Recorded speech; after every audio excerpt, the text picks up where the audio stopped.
Did you know Trump publicly urged Fed Chair Kevin Warsh to cut rates ahead of his first major meeting? Today's top economic headline in Trump world. President Trump publicly called on newly installed Federal Reserve Chair Kevin Warsh to cut interest rates sharply, pushing for rates to 1% or below, even as inflation and war-related energy shocks remain in focus. The Financial Times reports Trump made these comments in an interview context as Warsh heads into his first Federal Open Market Committee meeting as chair, scheduled for June 16, 17.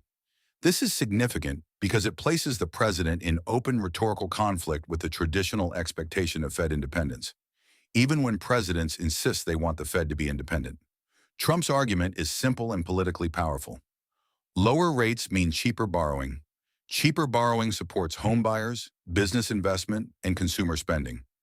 In a high-cost environment, cut rates sounds like relief, but the Fed's job is not to maximize political comfort.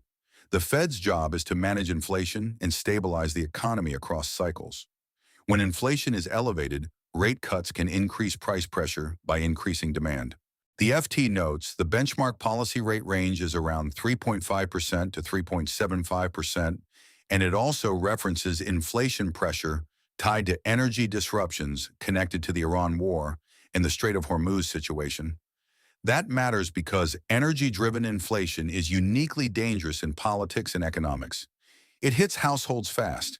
It influences transport and food costs, and it feeds expectations. If people believe prices will keep rising, they act in ways that make inflation harder to bring down. So when Trump pressures Warsh to cut, it creates a two-track dynamic. Political track. Voters here make money cheaper. Economic track. Markets ask, does inflation allow it? There's also a credibility track. If markets believe the Fed is being politically influenced, they may demand higher returns to hold U.S. debt, which can raise borrowing costs across the economy. That's why Fed independence has been treated as a pillar of financial stability. But the story is not as simple as Trump bad, Fed good. Many Americans experience the Fed as the institution that made mortgages expensive and slowed growth. The Fed is structurally unpopular when rates are high, so political pressure on the Fed can be popular, even if it is risky. Here's what makes today's moment real.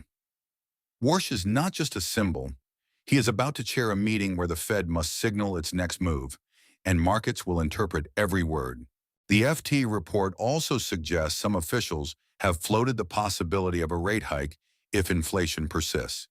That means the internal policy debate is not settled on cuts. So Trump's pressure is pushing against a current where some policymakers may feel inflation is still too hot. Now, what does Trump gain by saying this publicly? Narrative control.